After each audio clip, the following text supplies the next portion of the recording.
골로새서 2장 13절로 17절 합독하시겠습니다. 또 범죄와 육체의 무할례로 죽었던 너희를 하나님이 그와 함께 살리시고 우리의 모든 죄를 사하시고 우리를 거스리고 불리하게 하는 법조문으로 쓴 증서를 지우시고 제하여 버리사 십자가에 못 박으시고 통치자들과 권세들을 무력화하여 드러내어 구경거리로 삼으시고 십자가로 그들을 이기셨느니라. 그러므로 먹고 마시는 것과 절기나 초하루나 안식일을 이유로 누구든지 너희를 비판하지 못하게 하라. 이것들은 장래일의 그림자이나 몸은 그리스도의 것이니라. 아멘. 네, 십자가로 그들을 이기셨느니라 제목으로 오늘 은혜를 나누겠습니다. 여러분, 제가 요 몇 주간 그 이율 배반과 함께 특별히 로마서 7장 또 8장으로 이어지는 어간의 그 말씀들, 그리고 그것들을 이해하기 위해서 우리가 파생시켜서 함께 성경의 곳곳을 찾아봄으로 우리가 요 몇 주간 주일 예배를 그렇게 섬겨왔는데요, 말씀을 나누어왔는데, 여러분, 결국 한마디로 우리가 한 달 넘게 나눈 말씀, 그것을 한마디로 하면 뭐겠습니까? 바로 자기 부인이라고 하는 그 은혜, 하나님께서 우리에게 허락하신 그 은혜. 그러니까 하나님께서 우리에게 은혜를 주셨다는 건 여러분 구원을 주셨다는 거잖아요. 구원을 주셨다는 것은 곧 우리로 하여금 자기 부인의 길을 걷게 하셨다입니다. 우리가 절대로 스스로 죄인된 우리가 걸을 수 없는 그 길을 예수 그리스도께서 십자가의 골고다 그 길로 상징된 자기 부인의 길이잖아요. 완벽하게 주 앞에서 순종하시는 그 길은 그 길만이 하나님이 원하시는 길이었는데, 육을 입은 존재 중에 어떤 존재도 하나님 앞에 그 길을 스스로 걸어가서 의롭다함을 얻을 수 있는 육체가 없었어요. 그런데 예수가 그 길을 여셨다입니다. 우리의 앞서 우리의 진정한 본이 되셔서 자기 부인의 길이 이런 거야 라고 보여주신 거예요. 그래서 육신된 우리에게 보여주시려고 그 예수가 육신을 입고 오셔서 성육신하여 오셔서 자기 몸을 십자가에 달리게 하심으로 그 자기 분의 절정이 무엇인지를 정확히 보여주셨다는 거죠.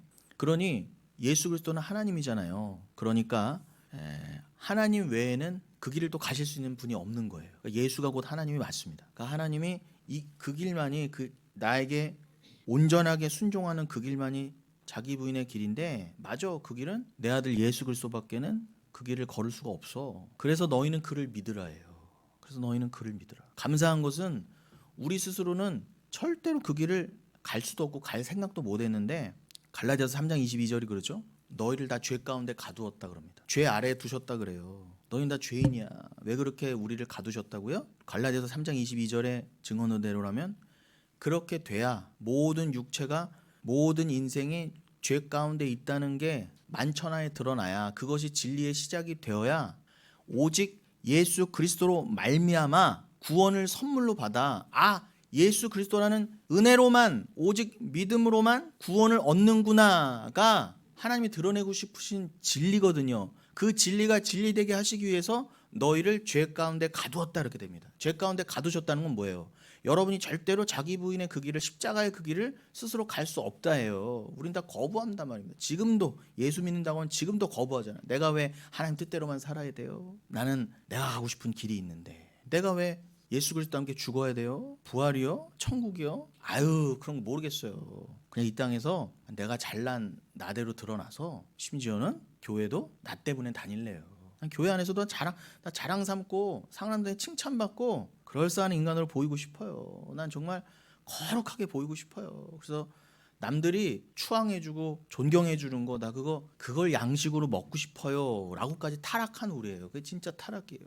그런 여러분, 그렇구나, 내가 그래서 교회 다니면서도 죄인이었구나를 아는 자는 구원이에요. 여러분, 이분이 과연 나중에 천국을 가실까 지옥을 가실까는 현재로는 우리가 단정 지을 수 없죠. 그러나 그분의 미래, 성도의 진정한 미래는 뭡니까? 기도도 해주셨지만 제한적 속죄, 예정된 그 속죄요. 나는 다 죄인인데 그 중에서 택할 자만 건져서, 죄인은 다 죽어야 마땅한데 그 중에서 사랑하는 자는 택하셨다는 거예요. 근데 그 택한 자는 만세전에 정하셨다 해요. 그게 예정과 제한된 속죄입니다. 예수 피는, 쉽게 말하면 예수 피는 택함 받은 백성을 위해서만 뿌려졌다예요. 만인을 위해서 그냥 무조건 문자적인 만인을 위해서 뿌려졌으면 만인 구원설 다 구원받아야 되는데 그렇지 않잖아요. 극소수만 구원받잖아요. 좁은 문으로 간. 근데 그건 왜 그렇게 하셨다고요? 하나님의 영광을 드러내게 하려 하심이라. 예수 그리스도의 피로만 말미암아 천국과 영생은 주어진다는 걸 드러내시기 위해서 모든 인생을 죄 가운데 거하게 하시고 예수의 피가 뿌려진 자만 택함을 받아 구원받는 것으로 하나님은 진리를 정하셨다요. 거기에 누가 할 말이 있겠습니까? 그런 여러분, 성도의 인생은 미래는 진짜 미래는 정해져 있어요. 성경에도 나와 있잖아요. 계시록에서도 종지부를 찍어주잖아요. 이 땅에서 내가 뭘 먹고 살까? 내 이 땅에서 미래에 뭐가 될까요? 내가 이 땅에서 과연 50평짜리 아파트를 들어갈 수 있을까요? 화장실 3개 딸린 그런 게 성도에게 주어진 미래가 아니에요. 한 번도 성경은 여러분의 이 땅에서의 모습에 대해서 뭐 내가 무엇을 먹고 어디에서 살고 내가 과연 죽기 직전에 차는 외제차를 탈까요? 국산차를 탈까요? 이런 거가 정해져 있지 않아요. 물론 하나님은 아시지만 그런 게 우리가 진짜 알아야 될 미래가 아니라는 겁니다. 그게 진짜 성경에서 말하는 미래가 아니에요. 그 말은 그것은 여러분의 구원의 하등 중요한 요소가 아니라는 겁니다. 뭘 타든 무엇을 먹든 무슨 상관이에요. 천국인 자가 주를 위해 사는 자가 빌립보서 4장 말씀처럼 주실 때는 그냥 감사하게 먹고 없어도 이걸로 인해서 주님 왜 그러세요? 삿대질 하지 않는 자로 지어져 가고 있잖아요. 이건 중요한 게 아니구나. 신앙은 믿음은 기도는 그런 걸 위해 있는 게 아니구나를 알아가요. 죄인이 어떻게 그걸 알아가요? 그러니 우리의 진짜 미래는 뭐밖에 없어요? 천국이라면서요. 영생이라면서요. 그게 믿어지면 여러분 진짜 구원받을 믿음이 있는 분이에요. 그런데 만세전에 나와 누군가가 거기에 있는 자일까는 진짜 미래는 하나님만 아시죠. 다만 우린 뭐예요? 내 안에 믿음이 있으면 어떻게 해요? 내 믿음이 끌고 가잖아요. 그럼 결과적으로 뭐예요? 내가 구원받은 자가 맞았구나로 가지만 우리가 서로를 볼 때는요. 아직 저분이 진짜 믿음이 안 있을 수도 있고 아직 믿음이 없는 분으로 보이잖아요. 근데 그분이 나중에 진짜 믿음을 받아 천국 갈지는 현재로는 모르지만 그러나 우리가 성도로는 무엇은 판별할 수 있어요. 저분 안에 지금 진짜 믿음이 없는지는 있는지는 판단이 되지 않습니까? 그걸로는 서로 경책하고 회개하라. 당신 왜 믿음이 없어요? 제대로 된 믿음이 왜 없어요? 그러다 천국 놓칩니다. 이렇게는 말할 수 있잖아요. 그래서 그분이 진짜 그 말씀을 찔리는 성령의 말씀으로 들어. 그래, 예수를 제대로 믿어야죠. 회개했어. 그럼 그분은 만세전에 그렇게 회개하기로 작정되었다예요. 그게 교회의 역할입니다. 그래서 교회에게 권세를 주셨다예요. 디나미스를, 능력을. 그 디나미스는 뭐예요? 여기 하나님께서 만세전에 매기로 하신 자, 그러니까 지옥으로 매기로 하신 자는 하나님께서 만세전에 지옥으로 매기로 하신 자는 교회를 통해서 매신다는 거예요. 넌 절대로 천국 못 가. 근데 만세전에 천국으로 풀리게 될 자는요, 이 땅에서 누구를 통해? 여러분을 통해, 교회를 통해, 말씀을 통해 풀기로 작정하셨다요. 그래서 예수님이 하신 말씀이에요. 마태복음 16장에 베드로에게 하셨잖아요. 교회가 너가 여기서 풀면 풀린 거야. 네가 여기서 묶었으면 이미 묶인 거야. 그렇게 읽으셔야죠. 여러분이 내가 교회니까 너 천국 가라 하면 너 천국 가고 너 지옥 가라 하면 지옥 간다는 그런 권세는 없어요. 교회에게. 만세전에 정하신 자는 교회를 통해 그렇게 이끌어 가신다예요. 교회에게는 어마어마한 권세가 주어진 게 맞습니다. 그런 여러분 교회가 아니건 성도가 아니건 말씀이 아니건 어떻게 판단을 해요? 그 판단으로만 판단하라는 겁니다. 어줍지 않게 눈에 보이는 대로 당신은 지금 이렇게 살고 있고 부자로 살고 있고 건강하니까 복 받은 거고 천국 갈 거야.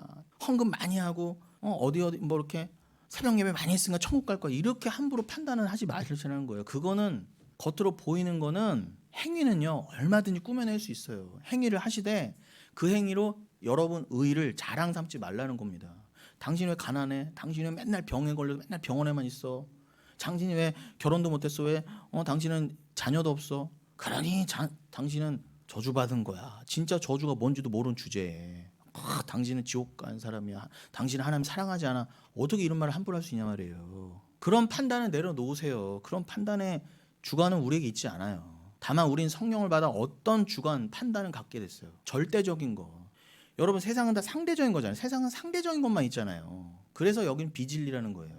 진짜 진리는 뭐예요? 절대적인 게 진리인데 이 땅에는 절대적인 게 없기 때문에 여기는 다 썩었다예요. 여기는 소망이 없다예요. 그런데 인간은요. 선악과를 범하여서 다 죄인이 돼서 어떻게 됐어요? 보이는 대로만 판단하게 됐잖아요. 보이는 대로만. 상대적인 거. 분명히 제가 좋아하는 노래 중에 조니 미첼의 그 뭡니까 보스 사이즈 나우라는 노래가 있어요. 여러분 꼭 들어보세요. 그 조니 미첼이 69년도에 자신의 앨범을 통해서 그 명곡을 발표했죠. 주디 콜린스라는 미국 싱어송라이터, 그 포크송 가수한테 미리 곡을 줬지만 별로 마음에 안 들었나 봐. 본인이 다시 불렀어. 본인이 준 곡을 본인이 다시 불렀어요. 조니 미첼은 이제 캐나다 사람이거든요. 대단히 영향력 있는, 지금 한 연세가 저희 아버지랑 동갑이니까 43년생이니까 꽤 되셨죠. 그런데 이 조니 미첼이 이제 2000년도에 다시 한번 새로운 버전으로 이 보스 사이즈 나우를 불러요. 그래서 유명한 영화에서 한번 배경으로 나왔죠. 여러분 그 크리스마스에 맨날 나오는 영화 뭐지? 러브 액츄얼리. 거기 영화에서 조니 미첼 CD와 함께 노래가 흐르잖아요. 근데 그 노래가요, 제가 왜 좋아하냐면 그 러브 액츄얼리 같은 영화를 좋아해서가 아니라 참 노래도 감미롭고 좋지만 그 여러 배경, 리메이크된 배경이 뭐 국내 CM송, 상업용 이런 광고 음악으로도 많이 쓰였지만 그런 식으로만 듣지 마시고 노래를 한번 잘 들어보세요. 특별히 2000년 버전으로 한번 조니 미첼이, 그 사람이 또 화가거든요. 그래서 자기의 CD 자켓을 다 자기가 그린 거예요. 그래서 느린 그 버전으로 다시 한번 부릅니다. 노래가 굉장히 철학적이에요. 한마디로 뭐예요? 나는, 그 사람이 비행기를 타고 가다가 구름이 보여요. 구름 아래에서 위로 뚫고 가면서 느낀 거를 쓴 거예요. 처음에 가사가 그럽니다. 나는 구름을요, 예쁘고 아이스크림 선 같고 하얗고 뭉게구름 그런 걸로만 봤어요. 아름답게만 봤어요. 그런데 비바람이 치는 그 구름을, 먹구름을 뚫고 딱 올라갔더니 위에는 밝어. 근데 왜 이 구름 밑에는 때로는 이렇게 어둠이고 비바람이고, 내가 비행기도 놓칠 뻔했네. 왜 내가 가야 될 길이 있는데 구름이 왜 내 앞길을 막는 거야. 그러면서 구름을 뚫고 올라갔더니 쨍쨍한 거예요. 너무 아름다운 거야. 아, 나는 지금까지 구름을 아는 줄 알았더니 몰랐습니다. 나는 구름을 전혀 모른다 그래요. 애돌 전혀 모른다. 인생을 꽤 달관한 것 같은 유명한 가수가 결론이 뭐예요? 나는 구름을 모른다. 그러면서 뭐라고 그래요? 나는 그 구름에 빗대어 사랑도 모른다. 나는 인생도 모른다. 세상에 가장 유명하고 생각을 많이 하고 철학적인 여자 가수도 답이 뭐예요? 난 인생을 모른다. 난 구름조차도 모른다. 근데 여러분은요, 어떻게 진리를 알게 되셨어요? 진리를 모른다 상대적인 거예요. 여러분 구름도요, 구름도 상대적이잖아요. 누구에게는 쨍쨍한 구름이지만 누구에게는 먹구름이에요. 사랑이요, 누군가는 아름답고 달콤한데 이제 막 실현한 자에게는 사랑이 너무 아픈 거예요.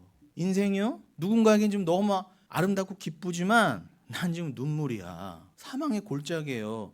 누가 감히 인생을 논해요. 상대적인 인간 주제에, 눈으로만 보고 판단하는 육에 갇힌 주제에 뭘 판단한다고 합니까? 보면서 구름조차도 모르는 주제에 하나님 어떻게 판단해요? 근데 하나님도 판단하는데 자기는 선악으로, 하나님 나쁜 하나님, 좋은 하나님, 이런 노래까지 부르고 앉았어요. 이렇게 해주시면 좋은 하나님, 내 소원을 빌고 빌어서 들어주시면 좋으신 하나님이래요. 누가 그래요? 누가? 일개 가수보다도 못한 거예요. 그거는요. 여러분 어떻게 답을 얻으셨어요? 나는 지금 both sides now, both sides, 나는 양면을 다 보고 있다는 거야. 자기는 구름의 양면을 보고 있다. 여러분 제발 인생을 좀 관조적으로 조망하세요. 다만 말씀을 가지고. 그러니 우리는 이 땅은 다 상대적인 거예요. 눈으로 보는 걸로는 판단이 안 된다니까요. 분명히 좋은 건 줄 알았더니 나중에 보니까 나쁜 거야. 그러니 여러분 합력해서 선을 이루실 수 있는 분은 하나님밖에 없어요. 진짜 선이 뭐예요? 우리의 구원, 천국. 이렇게 악이 드글드글하고 구름조차도 판단을 못하는 우리가 각자의 인생인데 어떻게 각자의 인생이 이렇게 다 모여서 사는 이 세상에서 처음에 약속대로 누군가는 말씀을 어느 순간은 반드시 믿음을 가져서 끌어올려서 천국 가게 만드시고 누구는 지옥 가게 만드시는 그 진짜 일을 하나님이 아니시고 누가 감당하시고 누가 그 일을 내가 이렇게 할 거야 언약하신 대로 완성하실 수 있는 분이 누구냐 말이에요. 그는 하나님입니다. 그럼 여러분 겸손하세요. 여러분의 인생만 봐도 겸손하실 수 있잖아요. 이 팝송 노래 하나만 들어도 겸손해지는데 저는요. 그러니 우리는 다 상대성에 갇혔어요. 오죽하면 아인슈타인도 상대성이라고 말했을까. 그 천재도 몰라요. 우주의 비밀을 모른다니까요. 지금 그 우리가 진리인 줄 알았던 아인슈타인의 그 원리가, 법칙이 깨지고 있잖아요. 지금 양자역학으로. 절대 진리 없어요. 이 땅의 개념으로는요. 그러니 뭘 믿으실 겁니까 도대체? 눈에 보이는 걸 왜 믿으세요? 어떻게 그걸 믿고 가실 수가 있어요, 여러분? 근데 내가 죄인이어서 나는 다 안 돼. 꼬래. 그러면서 나 판단한대. 저 사람은 내가 7, 80년 살아보니까 저 사람은, 그러지 마세요. 그런 판단은 못 내리시되. 우린 교회잖아요. 교회에게는 어떤 판단을 주셨다? 지금 보고 있는 인생이 나중에 결국 천국 갈지 지옥 갈지는 나는 모르나. 지금은 알잖아요. 지금 이 사람이 믿음이 있네, 믿음이 없네로 그거는 판단이 가능해요. 그건 내가 판단하는 게 내 안에 영이 판단하는 거야. 당신 말씀이 없네. 당신 지옥 가고 싶어? 빨리 회개해. 이게 교회 역할이에요. 그래서 그가 진짜 회개하면 그는 하늘에서 풀린 자였어요. 알고 봤더니. 여러분이 말씀을 가지고만 판단하세요. 보이는 걸로 판단하지 마시고, 중요한 건 갈라디아서 3장 이후에 나오잖아요. 6장 이후군요. 6장 마지막 부분에. 이제 나는 할례나 무할례로 판단하지 않아.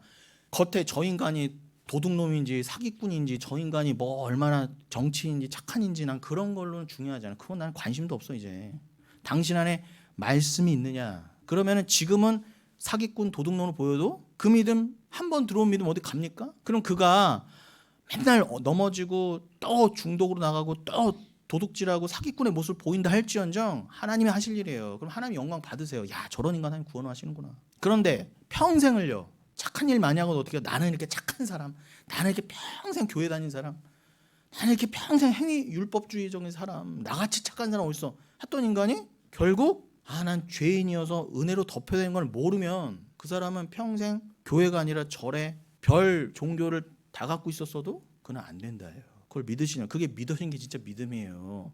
안 믿어지면 할 수 없어요. 그게 안 믿어진다 현재. 그럼 현재로서 그다음 지옥이에요. 이미 지옥을 살고 있고 영원으로도 지옥 갈 수 있다니까요. 하나님은 아시면 우리는 모르지만 하나님은 아시잖아요. 그러니 당신 아직 믿음이 없네요. 빨리 믿으세요. 빨리 회개하세요. 그 말이 오늘 본문의 이 골로새서 2장이기도 한 거예요. 그러므로 먹고 16절 나오잖아요. 먹고 마시는 것과 절기나 초하루는 안식일을 이유로 누구든지 너를 비판하지 못하게 하라. 보이는 걸 판단하지 마. 겉으로 보이는 거 나는 먹는다. 선지국 먹었다. 안 먹는다. 너는 이방인이냐? 선지국도 먹게? 이런 거 너 지금도 월삭 이런 말 해요. 제7일 안식교입니까? 안식일을 왜 문자적으로 말하고 앉았어요? 그리스도 안에서 완성된 자가. 그런 걸로 판단해. 폄하하지 못하게 하라. 비판하지 못하게 하라. 분명히 말씀하지 않습니까? 중요한 건 여러분 안에 예수가 있느냐예요. 말씀이 있어서 여러분이 심령의 할례를 받았느냐가 중요한 거예요. 그 눈에 보이는 모든 것들은 다 장래일의 그림자였어. 모형이었어. 그러니까 실체, 진짜 진리는 그리스도야. 십자가야. 모든 눈에 보이는 것을 십자가와 그리스도로 깨닫는 믿음이 너에게 있어? 그럼 넌 그 믿음 성령이 잘 지키게 해주실 거야. 그거 소중하게 해요. 그건 우주하고도 못 바꾸는 거야. 네가 우주를 갖고 있다 해도 너의 그 소유로는 절대 못 바꾸는 거니까 잘 지키고 있어. 아멘.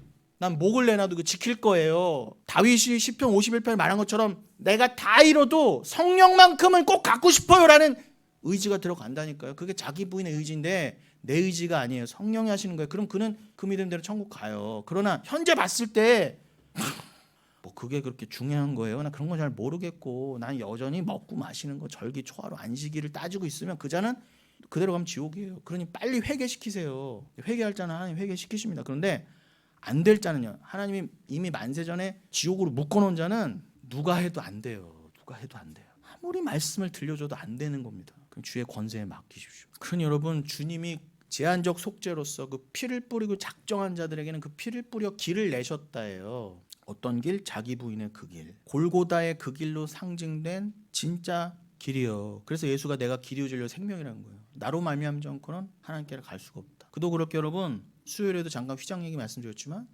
휘장이 있었잖아요. 성막과 성전에는요. 그 휘장은 히브리서 10장에 뭐라고 했다고요? 예수 그리스도다. 자, 그 휘장이 성막과 성전에선 두 군데 있었죠. 제1 휘장은 뭐예요? 안쪽 뜰하고 바로 성소 문을 구분하는 그 휘장. 그리고 제2 휘장은요, 지성소와 성소 사이의 휘장이었단 말입니다. 이게 성전 같은 경우는 세로가 거의 20m, 폭이 10m, 두께는요 거의 10cm였어요.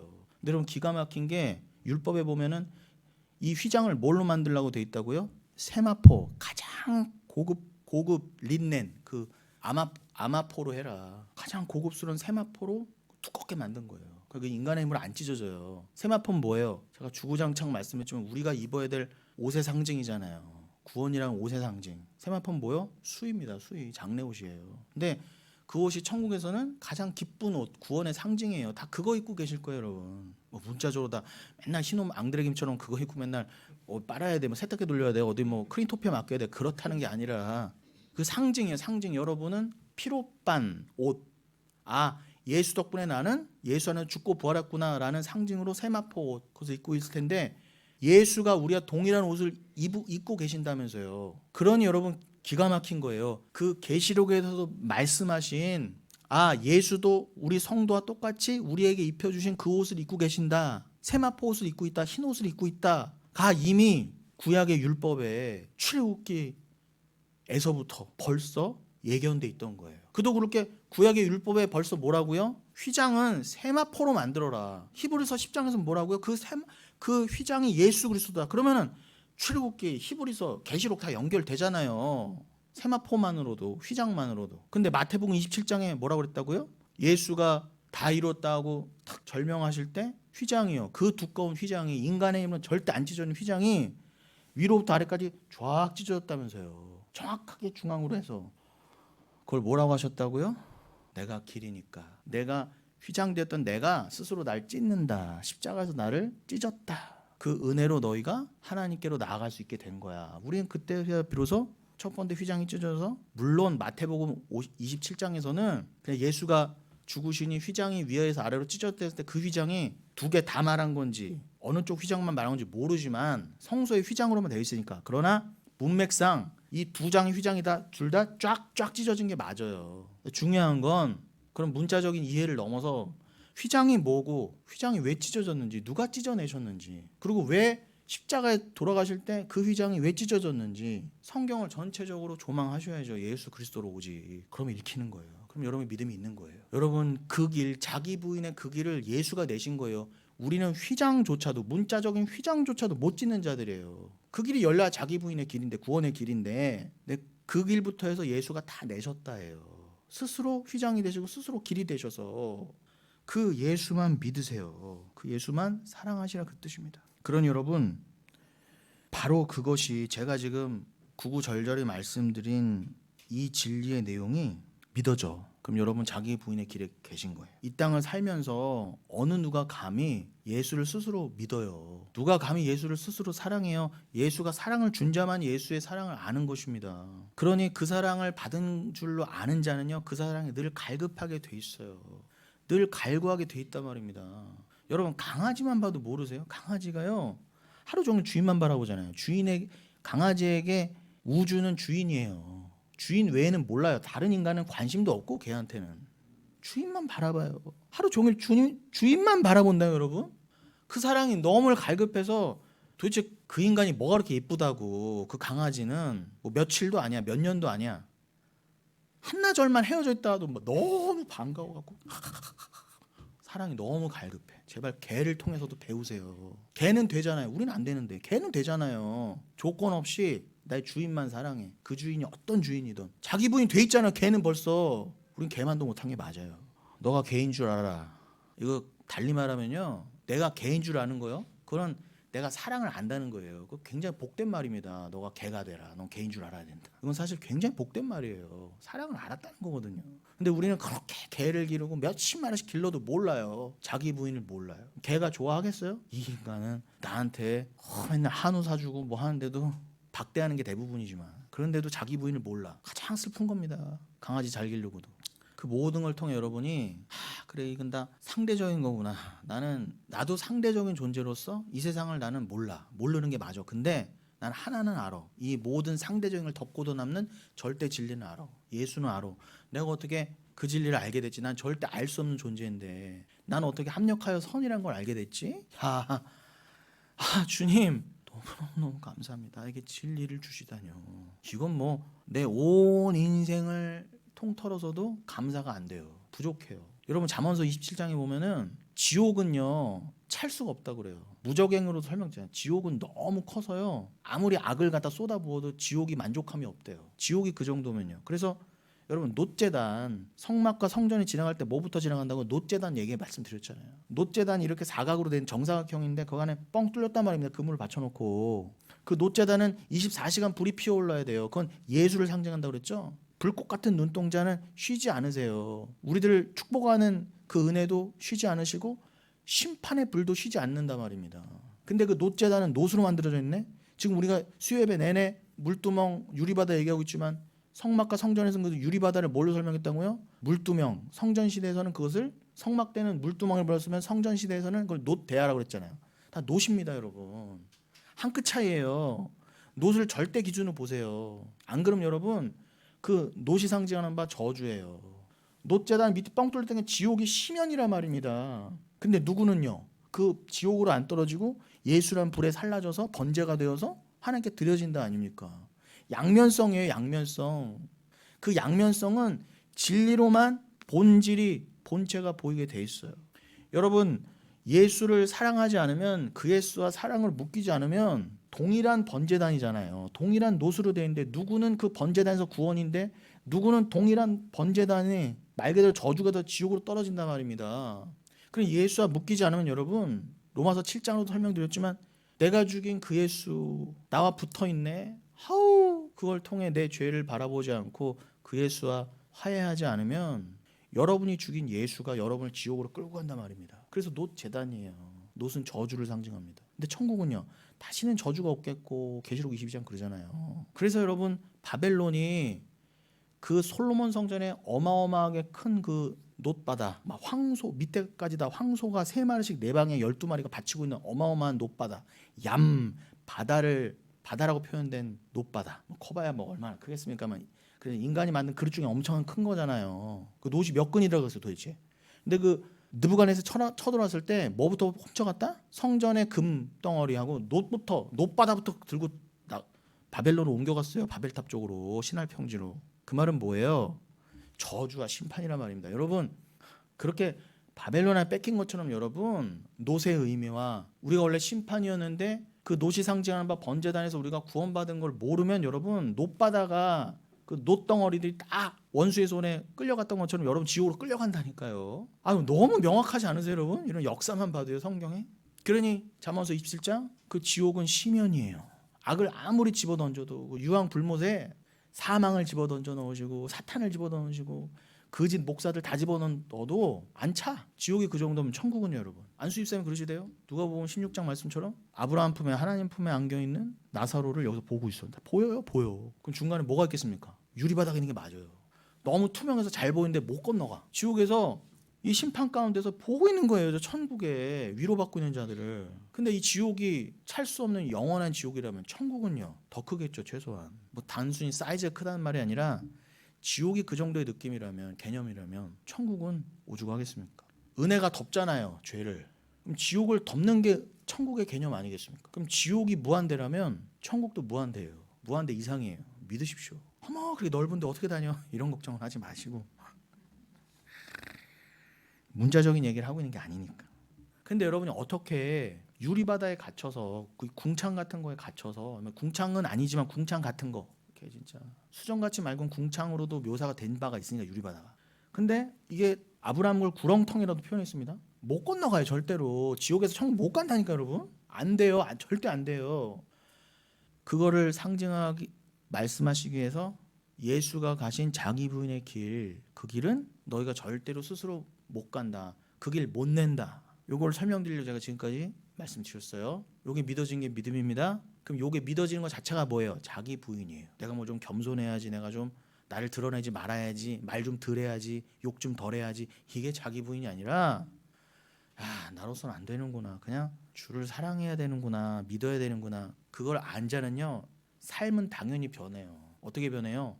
이 땅에 가치를 안 두는데 어떻게 안 변하겠습니까? 보인다니까요. 믿는 자들끼리 저 사람이 자기 분의 길로 가고 있구나 보여요. 그럼 서로 위로를 받지만 뭐 평생 교회 다닌다 그래도 말씀이 없는 자는 또 보인단 말입니다. 성령이 있는 자는. 그 자는 당연히 정죄하게 돼 있어요.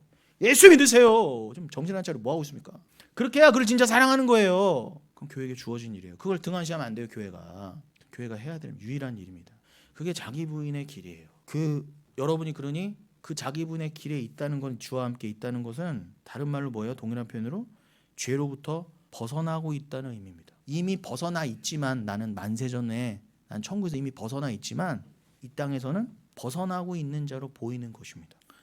그렇게 예수 그리스도의 은혜의 필연성만을 자각하고 그 은혜만을 의지하게 되는 그 상태, 그게 바로 하나님 절대 의존의 상태지 않습니까? 그러니까 우리가 궁극적으로 그 길로 가는 거잖아요. 하나님만을 절대 의존하는. 개로도 설명되는 개 이상이겠지만 개가 아무리 옆에 맛있는 게 있고 뭐 본능에 충실하다 해도 결국은 주인 사랑에 올인하고 주인 사랑을 위해서 살아가는 것처럼 그 개나 강아지와는 비교할 수 없는 진짜 자기 부인으로 여러분은 절대 의존의 상태로 가게 될 거예요. 그게 부담스러우세요, 여러분? 여러분 완전 죽어지는 게 부담스러우세요? 내 육신이 죽는 건 물론이고 여러분의 자아가 완전히 죽어서 주와 하나가 되는 게 부담스럽고 싫으세요? 그 자는 믿음이 없는 자예요. 그런 거에 관심도 없겠지만. 그러니 우리가 궁극적으로 가고 싶다고는 천국은 뭐라고요? 그게 완성된 곳이에요. 그러니 죽어서 천국 간다는 말이 맞아요. 내가 완전 죽어야 돼요. 육신이 꼭 죽어서 간다는 의미보다도 나의 진짜 죽음. 계시록에서 둘째 사망의 해, 둘째 사망이라는 개념이 있다면 여러분 그 진짜 나의 그 살아남 그런 의미도 있을 거 아닙니까? 개념도 분명히. 내가 진짜 산다는 건 뭐는 거예요? 이 땅에서 삶이 첫째 삶이라고 한다면 진짜 삶은 뭐예요? 여러분 이 땅에서 죽는 게 첫째 죽음이라면 지옥에 떨어지는 게 둘째 죽음, 둘째 사망이라고 했습니다. 그럼 반대로 여기서 사는 삶이 첫째 삶이라면 진짜 사는 건 뭐예요? 나로 사는 게 아니에요. 이제는 진짜 나. 하나님으로만 설명되고 하나님과 합일된 진짜 나. 그게 진짜 나였어요 원래. 그러니까 이 땅에서의 내가 주체가 된 나라고 하는 뭐 전봉중이라고 인생은 진짜 내가 아닌 거예요. 그건 없어져야 되는 거예요. 예수가 이 땅에 그래서 오셔서 육이 삭제됐던 겁니다. 여러분 삭제돼야 돼요. 이 땅에서의 여러분은. 그리고 진짜 죽고 부활할 거듭나서 진짜 삶을 얻으셔야 돼. 그러니까 둘째 삶으로 들어가시려면 여러분 반드시 주와 함께 죽으셔야 돼요. 죽고 부활이 필수라니까. 그러니까 왜 고난을 싫어하십니까? 누구는 그 고난은 싫어서 영영 둘째 사망으로 들어가는데 누구는 다 같이 죽는데 성도는요. 그 죽음이 오히려 복이 되어서 진짜 삶으로 둘째 삶으로 영생으로 들어간다지 않습니까? 그게 주와 영원히 하나됨이에요. 그러니 여러분 조니 미첼도 못 봤어요. 조니 미첼도 죽음이란 게 뭘까? 삶이란 게 뭘까? 분명히 두 가지 both sides 분명히 양면성이 있고 이걸 하나로 봐야 되는데 난 왜 모르지? 난 왜 안 보이지? 고민할 때 여러분은 예수 그리스도의 죽고 부활하심이 비밀이었구나 아시게 됐잖아요. 아니 너무 감사하지 않으세요? 근데 조니 미첼 같은 사람은요 어마어마한 부자예요.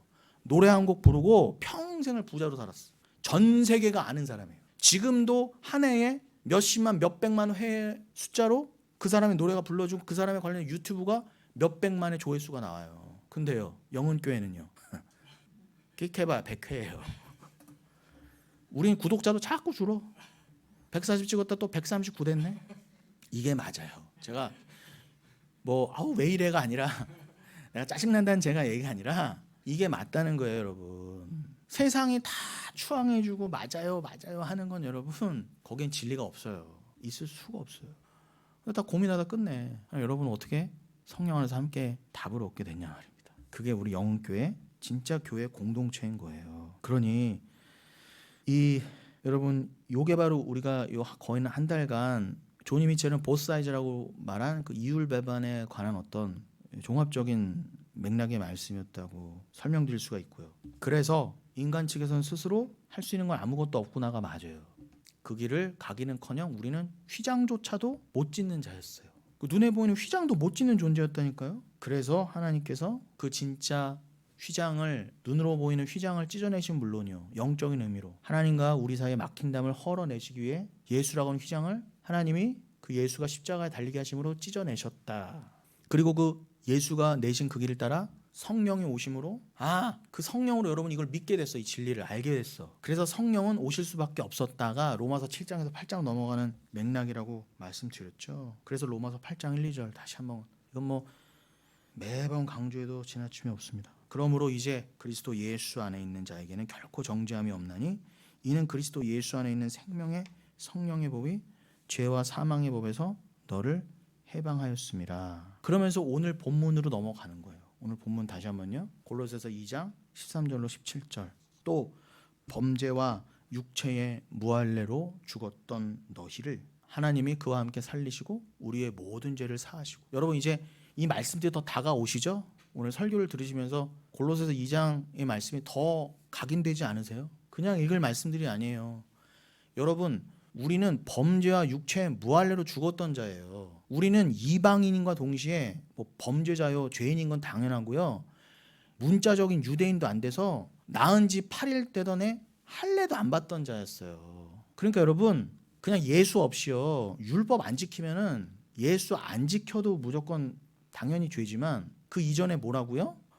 우리는 무할례로도 죽을 수밖에 없던 자예요. 할례도 안 받던 말 그대로 이방이었단 말이에요 우리는요. 근데요 유대인들은 할례 받고도 지옥 간다고 한다면, 근데 여러분은 할례 받지도 않고도 육신적 할례도 안 받았는데도 어떻게 마음의 할례를 예수와 함께 받아? 예수가 이 모든 걸 담당하시고 율법을 완성해 주신 그 의의를 전가받은 덕분에 어떻게 할례도 안 받았던 말 그대로 진짜 무할례자 이방인 중에 이방이던 여러분이 어떻게 구원을 받게 되냐 말이에요. 야, 이건 우리는 이방인들은요, 문자적인 이방인들은 더한 존재였어요. 더 구원에 있어서 멀리 있던 자였어요. 이건 육체 할례도 생각도 못했던 자들이에요. 그나마 남자니까 할례 얘기가 나오지. 여자들은요 축에도 못 꼈다니까요. 존재 축에도 여자들은 할례도 못 받았. 할례 자체를 받을 수 없는 존재가 여자였단 말입니다. 뭐 할 말이 있어요, 여러분? 뭐 할 말이에요? 그랬던 너희를 하나님이 여러분을 살리시려고 그 죄를 다 없게 하신다 하시려고 우리에게 예수를 주시고 길을 여셨다 해요. 14절 우리를 거스르고 불리하게 하는 법조문으로 쓴 증서를 지우시고 제하여 버리사 십자가에 못 박으시고. 십자가에 못 박으셨다는 게 진짜 의미가 요거예요. 예수님이 왜 십자가에 못 박히셨다고요? 본인이 휘장이 되셔서 여러분의 죄를 다 걸머지시고, 즉 여러분의 율법의 조문조차도 여러분 안 지키던 여러분의 죄예요. 우리가 얼마나 불가능해요? 우리는 율법을 지켜서도 천국 못 가지만 아예 지킬 생각도 못 했다니까. 이방인이어서 율법 자체를 몰랐던 존재예요 우리는요. 그러니 그 율법은 우리를 거스르게 하는 게 맞아요. 우리를 불리하게 하는 게 맞아요. 율법은 여러분을 죄인으로 드러낸단 말입니다. 넌 이렇게 마음으로도 뜻을 다해서 힘을 다해서 하나님을 사랑할 수도 없고 좌로나 우로도 자꾸 치우치는 자야 를 드러내신 건 동시에 여러분은 율법의 할례를 상징하는 율법의 행위를 상징하는 가장 기본적인 할례조차도 상관이 없었던 자들이었어요. 불가능 중에 불가능이었단 말입니다 우리는요. 그러니 율법 자체는 너무나 거룩한 것이지만 죄인에게는요 이 율법은 우리를 거스르게 하고 진리로 못 나가게 하고, 즉 천국으로 못 나가게 하고 우리를 지옥으로 떨어질 수밖에 없게 하는 법조문이었어요.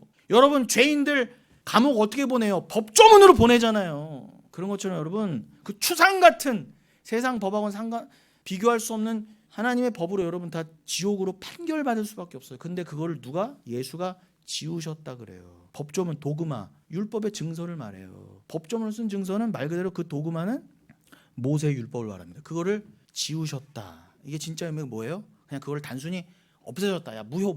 모세가 모세한테 준 10계명 무효 이런 뜻이 아니라 진짜 의미를 잘 읽으셔야죠.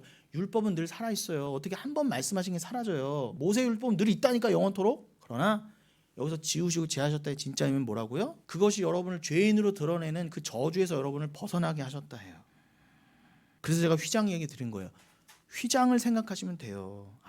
휘장이 쫙 찢어진 것처럼 그렇게 율법의 그 모세의 율법의 정죄에서 우리를 상관없게 만들어 주셨구나라는 의미로 의역해서 들으시면 돼요. 그리고는 15절에 뭐라고요? 통치자들과 권세들을 무력하여 드러내어 구경거로 삼으시고. 이 자는 누구예요? 통치자들, 권세자들, 세상의 권세자들, 사단으로 상징된 세상을 믿는 자들이잖아요. 세상을 사모했던 자들, 세상과 짝했던 자들, 음란한 자들 말하잖아요. 여러분 꼭 국회의원, 대통령만 통치자들이에요? 여러분도 통치자예요. 스스로 왕이 된 자들이잖아요. 내가 내 인생의 왕이야. 내가 천상천하 유아 독존이야. 나만 잘났어. 내가 세상의 중심이야. 나를 위해서 세상은 돌아가. 하나님도 나를 다 우리는 그런 존재예요. 그래서 우리는 통치자들이에요. 우리가 진짜 통치자예요. 내가 권세가 있는 줄 알았어. 그러나 주님이 나중에 어떻게 해요? 심판대 앞에서 어머 이게 다 가짜였구나. 무력화해서 드러내죠. 그걸 오히려 어떻게 해요? 영원토록 구경거리로 삼으셔서 아까 누가복음 16장처럼 부자가 밑에서 저 나사로 보면서 영원히 부끄러움과 회한 가운데 있을 거 아닙니까? 내가 보스 사이즈 양면을 몰랐을까? 못 봤을까? 내가 절대적인 걸 못 봤을까? 그들을 어떻게 해요? 십자가로 이기셨다. 여러분 그래서 지난 시간에 요한일서 5장 4, 5절 읽어드렸었잖아요. 세상을 이기는 건 뭐라고요? 오직 믿음이다. 하나님과 그의 아들을 믿는 믿음이 아니면, 믿는 자가 아니면 누가 세상을 이기겠느냐 그러셨잖아요. 사도 요한이 말한 거랑 똑같죠? 오직 십자가로 그 세상을 이기셨느니라. 여러분 이기신 거예요 이미. 뭐가 더 불만이세요? 세상을 이미 이기셨는데 뭐가 더 부족하십니까? 회개하십시오. 그게 진짜 회개예요. 그러면서 우리는 서로 교회로 모였기 때문에 교회를 위해서 덕목을 지녀야 돼요. 진짜 덕목은 뭐냐? 뭐 좀 밥 좀 사주고 뭐 그냥 좀 친절한 말 해주고 커피 한 잔 사주는 게 진짜 덕목이 아니라, 그런 거는 인간적으로 당연한 거고 진짜 교회가 그런 건 못하더라도 돈이 없을 수 있잖아요. 건강이 안 돼서 안 될 수도 있잖아요. 교제가. 진짜 덕목은 뭐예요? 교회가 가져야 될 덕목 16절 17절 다시 한번 강조합니다. 그러므로 먹고 마시는 것과 절기나 초하루나 안식일을 이유로 누구든지 너희를 서로 비판하지 못하게 하라. 너 왜 이거 안 해? 너 이거 왜 안 먹어? 그런 사람들은 여러분 교회에 가라지로 있기도 있는 거지만 우리가 알곡과 가라지를 구분하셔야 돼요. 그리고 가라지들 말을 들으면 안 돼. 하나님이 교회 안에 가라지 두신 거지만 구분하세요. 그리고 어떻게 해요? 당신 왜 말씀이 아니라 당신의 주관대로 함부로 나를 판단하고 교회를 판단해? 이렇게 말씀하세요. 정죄하시란 말입니다. 그 정죄를 듣고 회개할 자는 회개하지만 지옥으로 만세를 묶인 자는요 어쩔 수 없어요. 여러분만큼 그러나 지금 우리가 통하고 있잖아요. 말씀으로. 여러분만큼은 서로 그런 눈에 보이는 걸로 비판하지 마시고 제발 17절 그래 그런 율법의 행위들은 내가 예수를 모르고 행하던 모든 것들은 날 오히려 거스르는 거였어. 오히려 생명나무로 못 가게 나를 막는 거였어. 그러나 이제 에덴 동산도 여러분 화영검으로 두루도는 불칼로 막아놨잖아요. 생명나무 못 가게. 그 길이 열렸단 말입니다, 여러분. 휘장이 찢어듯이. 예수가 여신 거예요, 여러분. 절대 못 들어갔다니까, 여러분. 휘장은커녕 여러분 천사들도 못 뚫고 가는 존재였어요, 우리는요. 그러나 이 말씀을 깨달았어. 그럼 여러분이 화가 열린 거예요. 그래서 요한복음 1장에서도 뭐라고요? 예수 그리스도가 오신 것. 그리고 이 복음서의 핵심은 뭐라고요? 땅과 하늘이 어떻게 열리고 연결되는가를 내가 이제 너에게 알려줄게가 요한복음 1장의 마지막이죠. 그게 요한복음의 개론이에요. 핵심이란 말입니다. 프로그램적 선언이라고 그래요. 신학자들의 말로는. 그러니까 그 프로그램적 선언, 정확히는 요한복음 1장 51절을 모르고 요한복음 읽는다는 건 다 사기입니다. 사기. 요한복음이 뭔지도 모르는 주제에 요한복음 말한다는 거예요. 이런 것들은 다 그림자이나 실체는 그리스도구나. 그리스도 그 진리를 깨닫는 게 진짜구나. 여러분, 그러면서 우리는 좀 이제 결론적으로서 우리 오늘 고린도후서 5장 14절과 19절을 좀 나누고 마치겠습니다. 시간이 굉장히 빨리 갔네요. 오늘 여기까지만 해야 될 것 같은데 고린도후서 5장 14절 19절 읽어볼까요? 그리스도의 사랑이 우리를 쉬내코 강권하시는도다. 이건 우리가 또 요즘 들어 자주 나눴던 말씀이기도 하죠. 우리를 강권하신도다. 제가 지금 그리스도 성령의 힘을 힘입어 그 진리로 그 지혜로 여러분을 강권해 드렸잖아요. 이건 제가 드리는 강권이 아니라니까요. 쉬네코가 이렇게 양 어깨를 붙들고 이렇게 흔드는 거라고 그랬죠. 너 회개하라, 정신 차려 이거잖아요. 겉으로는 제가 하는 걸로 저의 설교로 여러분을 흔들어 깨우고 있는 거지만 샤켓 아몬드 이거라고 됐죠. 그 아론의 쌍난 지팡이 그 살굽고 그것도 아몬드잖아요. 이게 이렇게 깨우다와 어원이 같아요. 그래서 살구꽃 살구 남은 거예요. 아몬드. 겨울이 지나고 가장 먼저 피는 꽃이 아몬드 꽃이에요. 하나님이 언어 유희를 또 쓰신 거예요. 깨어나라, 깨어나라. 말씀으로 여러분을 잡고 또 한 주간 또 세상에 젖어서 내가 구원받아, 내가 교회를 다니는지 정신 차려, 정신 차려. 그 교회 자꾸 나오시는 거예요. 겉으로는 제가 지금 박수치고 있지만 실제는 뭐예요? 말씀이 그리스도의 사랑이 여러분을 강권하고 있잖아요. 여러분 강권을 받고 계십니까? 여러분 사랑 안에 있는 자예요. 어머 그래 내가 정신 차려야지. 내가 지금 뭘 보고 있는가? 여러분은 하늘에서 풀린 자예요. 근데 하늘에서 풀렸기 때문에 제가 여기서 푸는 거예요. 그게 저에게, 교회에게, 목사에게, 성도에게 준 권세입니다. 우리가 생각하건대 한 사람이 모든 사람을 대신하여 죽었은즉 모든 사람이 죽은 것이라. 맞아요. 아멘. 우리가 모두 죽었던 게 맞죠. 죄 아래 갇혔던 게 맞죠. 그래서 우리가 아담의 그 죄가 우리 모두의 죄였군요. 근데 그 아담 안에 우리가 다 들어가서 아담이 지은 죄 선악과의 자가 우리에다 죄가 되게 정하신 이유는 뭐라고요? 예수라고 하는 또 한 사람 진짜 아담. 고린도전서 15장에서는 둘째 아담이라고 그랬잖아요. 마지막 사람, 인자. 그러니까 그게 단순히 아담 이어서 둘째라는 게 아니라 아담과는 전혀 다른 진짜 아담이요. 그러니까 첫째 아담의 역할은 뭐예요? 우리를 다 죄에 가두는 역할이었어요. 그럼 진짜 아담은요? 진짜 인자는요? 그가 십자가에 홀로 우리를 대표해 달리심으로 구원받을 자가 그로 말미암아 함께 구원받았다는 걸 설명하시려고 아담의 죄부터 말씀하신 거예요. 그 얘기가 요거 얘기예요. 15절 그가 모든 사람을 대신하여 죽으심은 이어지잖아요. 봐요.